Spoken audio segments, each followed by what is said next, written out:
Ooh, it's the last day of October, which means it's time for some spooky Halloween times. Ooh, so spooky. Roll that theme song and we'll get right on into it. Ooh, it's the last day of October, which means it's time for some spooky Halloween times. Ooh, so spooky. Roll that theme song and we'll get right on into it.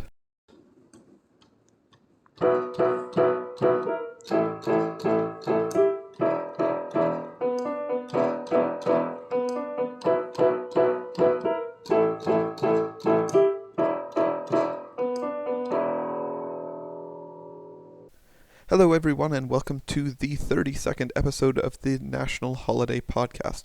I'm your host, Noah Mandow, and it's Halloween today, so let's get right into it.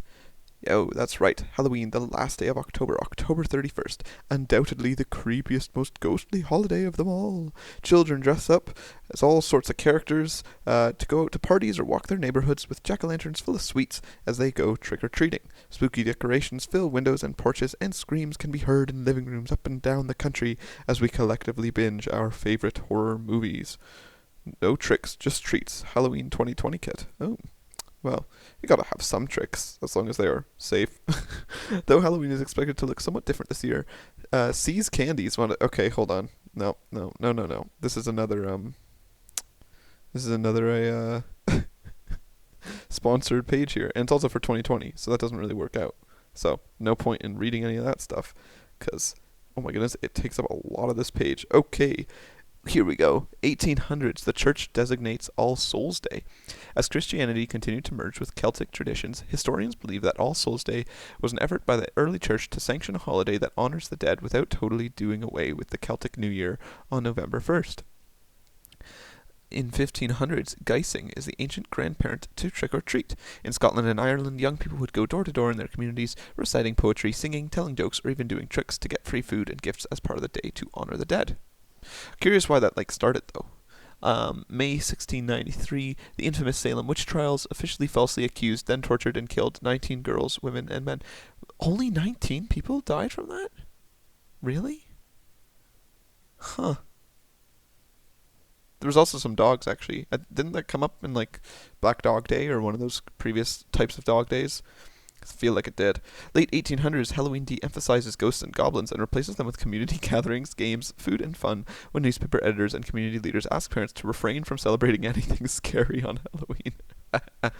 Yeah. 1920, although the custom of going from door to door asking for treats dates back to the Middle Ages, American youngsters put a new spin on it with trick or treat. So yeah, trick or treat was a thing first said in 1920. There you go. Next up, we have National Caramel Apple Day, which I think fits very well with it being Halloween.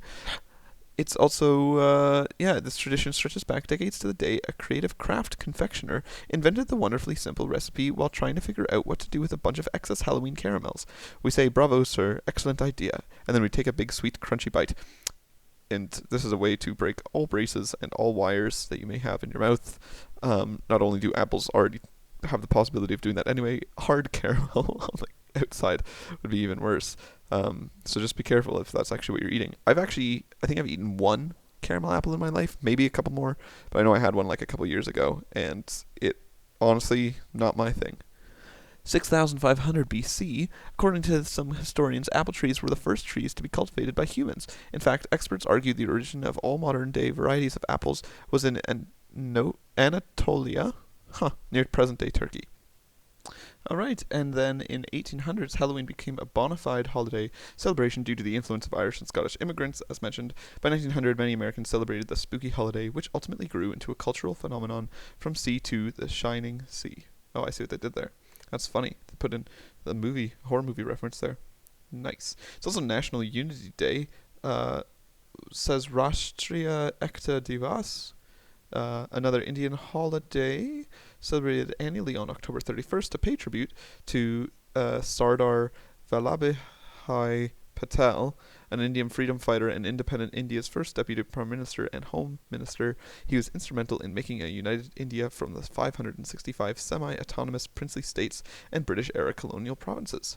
For his efforts towards a united India, Sardar's birth anniversary is now celebrated as National Unity Day in the country. there you go. So happy birthday. In 1875, Sardar Patel was born, later becoming popularly known as a founding father of the Republic of India. And in 2014, National Unity Day is introduced. The government of India, citing the day, will provide an opportunity to reaffirm the inherent strength and resilience of our nation to withstand the actual and potential threats to the unity, integrity, and security of our country. Next, we have Books for Treats Day. What? People are giving away their candy in replacement for books. Oh my gosh. The holiday is supported mostly by the non-profit organization Books for Treats. The organization encourages adults to give books to children who go trick-or-treating on Halloween Day. When you give books to children on Halloween, you inspire them to read more, while also helping them reduce the intake of candy. By doing so, you are helping to feed their minds. 1995, Morgan decides the books are better treats than candies on Halloween. 2001, Books for Treats hands out 10,000 books every single year of 2001. They've done that. And in 2012, Canadian company Big Earth Media brings Books for Treats to Canada. 2017, $9.1 billion of candy are sold during the 2017 Halloween season, according to the National Confectionaires Association. So it just went back to candy. They had no future stuff about books there after 2012. And then we got Girl Scout Founders Day. The holiday commemorates the heroics of Juliette Gordon Low, who founded the Girl Scouts. She was born on this day, 1860, which is why this date was chosen for the holiday. Taking charge of 18 girls, she led them on as a troop on outdoor and other educational activities. Girl Scout Founders Day goes on to celebrate the wonderful feat of bringing Confederation, I almost said, bringing confidence to millions of girls in achieving their biggest dreams. In 1910, the Girl Guides is founded in Great Britain after requests from girls interested in the Boy Scout movement established in 1908. 1912, after returning from overseas, Daisy Lowes begins the Girl Guide troop. 21st century, there are more than 10 million Girl Scouts and Girl Guides worldwide, and in 2011, the Girl Scouts of the USA celebrate 100 years since its founding. We also then got Magic Day, another fitting thing for Halloween. Entire week dedicated to celebrating the art of illusion and the craft of magicians everywhere. And while Harry Houdini may be the most famous illusionist out there, there's plenty to celebrate this week and day. Interesting. So yeah, it's National Magic Week, but then also Magic Day, specifically on Halloween. The first magic show was apparently in 2700 BC. Dedi performs the first recorded act of a conjuring effect with balls in ancient Egypt. 1926, on All Hallows Eve, the legendary card and handcuff master dies of a ruptured appendix. Oh. 1927, less than 1 year after the famous magician's death, Houdini Day is established before later becoming immortalized as Magic Day. In 1956, the most successful and wealthiest commercial magician is born in New Jersey, which is David Copperfield.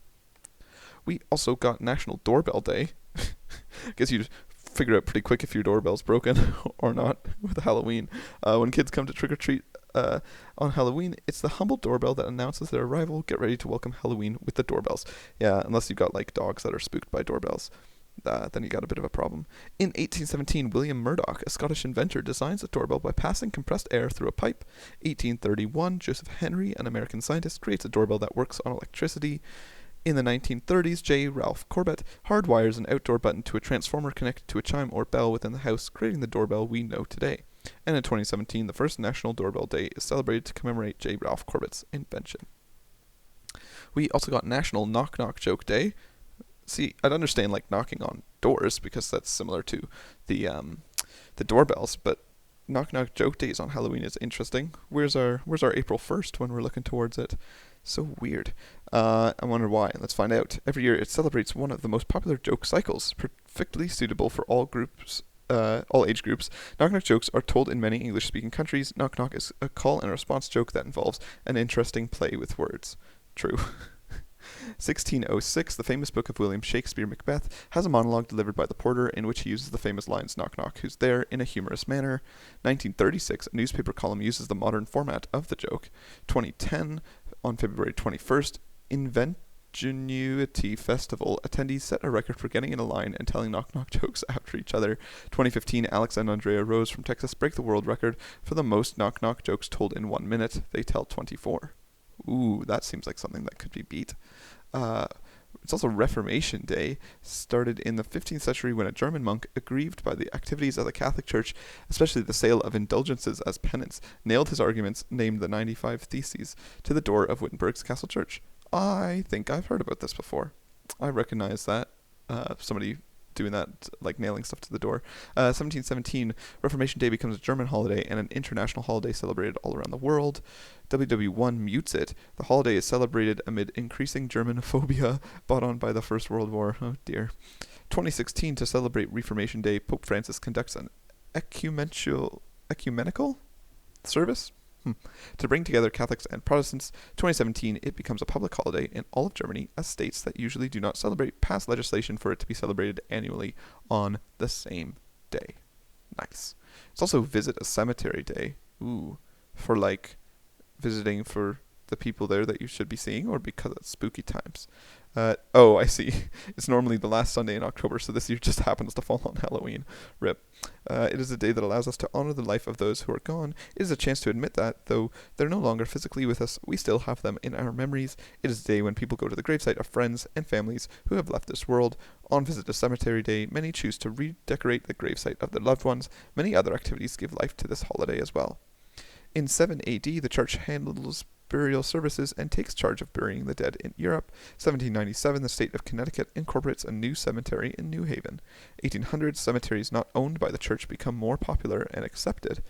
And in 1860s, Americans visit the grave of fallen soldiers to place flowers and honor them.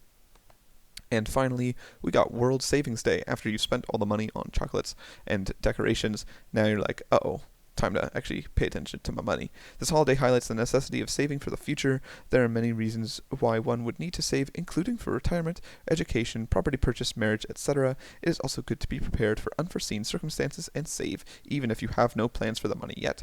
In certain situations, saving has been a lifesaver. Wow, they couldn't have chosen a... Never mind. Better... Okay. As it helps to overcome sudden, unfortunate situations. In 1800, people hide their coins, especially silver dollars, inside cast iron pipes in their homes. 1928, Gino Valori and Giuseppe Pietri composed the Hymn of Thrift to bring more life to savings. And 1970s, Australia's official mascot of saving, Sparrowfro, or Happy Saver, grows more popular than the Republic's president, and he even has a street named after him. I see that says Austria, not Australia. That makes more sense with what the rest of that said. Yeah, I actually had some car troubles earlier this week and just had to drop $1,500 on a car just like that. So yeah, putting some money aside just in case you need it later, very, very good idea. I also wanted to take some time quickly before we go to birthdays to just list off some Halloween costumes that I've had over the time of my life so far. I know that at some point during primary school, I was like some form of ninja or samurai-esque thing costume. I don't really know exactly what it was because it wasn't like your classic ninja or samurai, but it had a similar look to that. And then I know at one point I was Commander Cody from Star Wars. However, my brother and I didn't actually have Cody and Rex masks. We just had like big giant clone trooper helmets. So they were just like white helmets. Maybe we put some decorations on them. I don't really remember.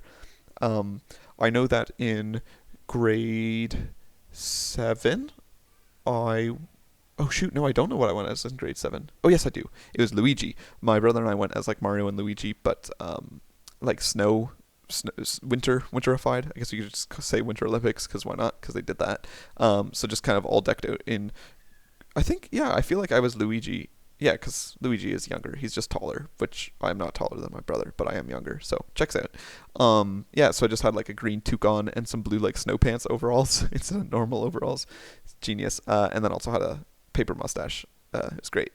And of course the L on my hat. In grade 8 though, I went a bit all out, and my dad helped me craft basically a Lego skeleton costume. So it was supposed to be from a character called Bonsai from the Lego Ninjago series.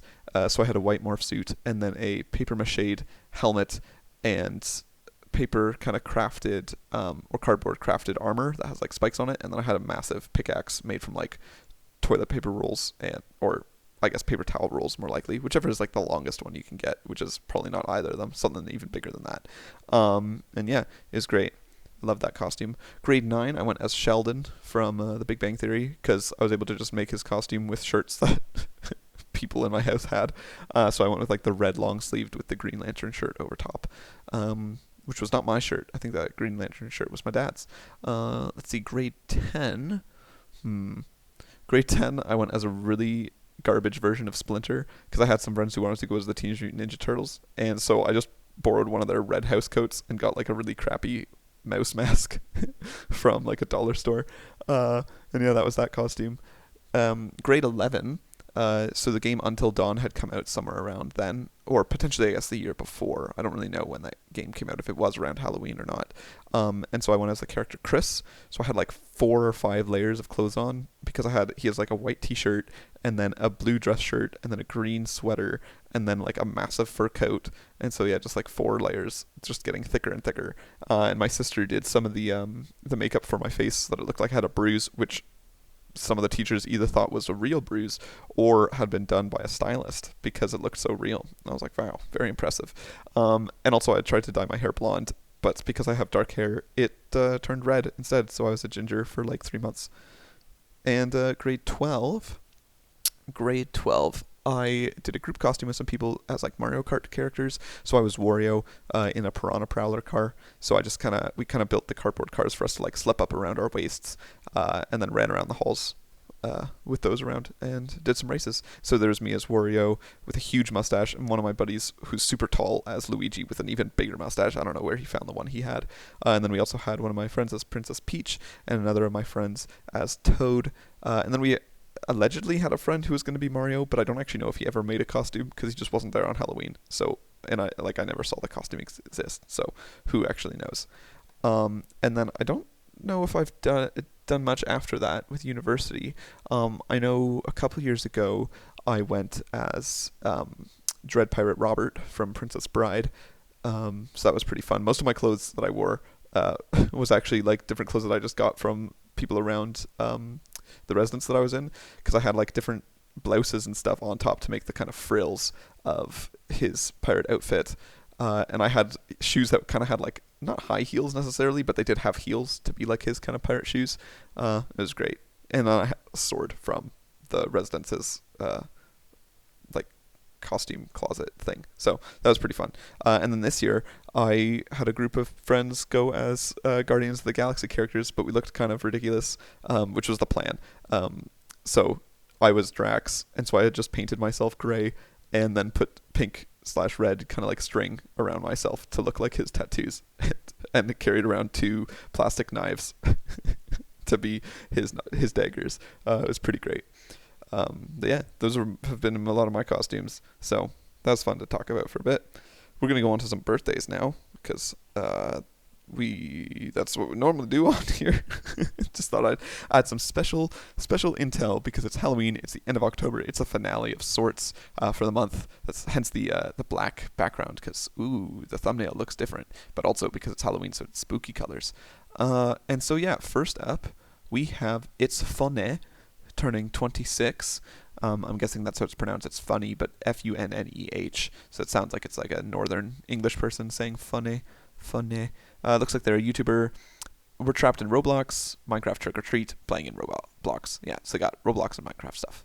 There you go. We also got Willow Smith, who's an American singer with songs like Wait a Minute, Transparent Soul. Oh, Transparent Soul. Okay, it all looks like it's one word, or like a million different words actually, because there's a space between each letter. And then Grow, and those are the songs that we got. And she is turning 21. We also got Christopher Columbus, who existed between 1451 and 1506. He's an explorer who's not as great a person as some people think, and that's all we'll say on him. Marcus Rashford, 24, is a footballer. They don't call him football. Oh, I see, it's like football, but like soccer football, I guess. Yeah, English professional footballer who plays as a forward for Premier League club Manchester United and the England national team. And he's number 10 for the Manchester United FC and forward, and he was 11 for English national football team / forward. There we go. We also got Jimmy Seville, who's a DJ apparently, who was around from 1926 to 2011.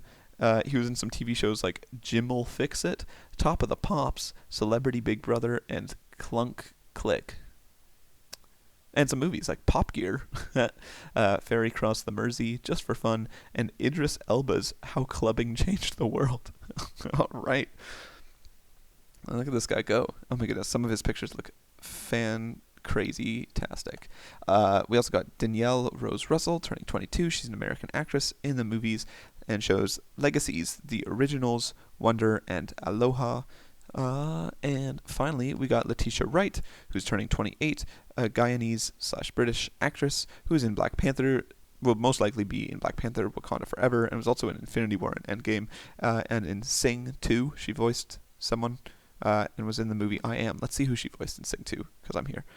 Sing 2, Leticia Wright. Let's go. She was... Who is she? It doesn't actually tell me who she is. Here we go. Look at the cast. Oh, Scarlett Johansson was also in this movie. Okay, she played some character named Vivace, or Vivas. Who knows? I don't know. And that's that. For random Wikipedia stuff, we got that in 475, Romulus Augustulus is proclaimed Western Roman Emperor. 932, Abbasid Caliph al-Muqtadir is killed while fighting against the forces of General Munis al-Muzaffar. Al-Muqtadir, I completely butchered that name the first time.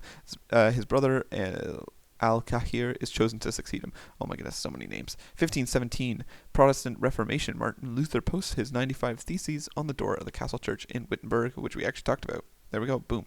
1863, the New Zealand Wars resume as British forces in New Zealand, led by General Duncan Cameron, begin their invasion of the Waikato.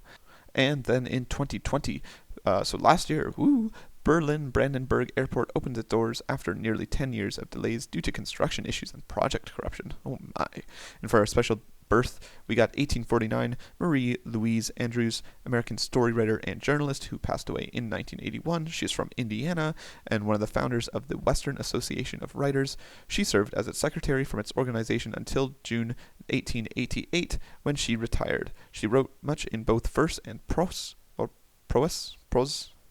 Yeah, but she never published her works in book form, and little of her work has been preserved. Interesting. Yeah, anyway, that brings us to the end of this podcast, or this episode, and to the end of October. Speaking of, with that Freudian slip of it being the end of the podcast, I actually am going to take a bit of a hiatus now that we are done this month, just because I've been having... Well, there's just been a lot going on in my life, to be honest, and haven't really had much time to prep for these, and I've found myself just recording these like late the night of, rather than being able to have them ready for the early morning. So, gonna take a bit of a break. We'll see when I come back to this. Hopefully not too long, but yeah, don't know for sure. But yeah, thank you to anyone out there who's been watching these and has been enjoying them and just getting to know random nonsense that happens every day. It's been fun. I've enjoyed it. It's just don't really have the time to keep up with it right now because of everything that's going on in my life. So I hope to either continue this or maybe start some other podcast at some point in the near future. But for now, stay safe, stay spooky, and you won't be hearing back from me tomorrow. Plot twist. All right. See you guys later.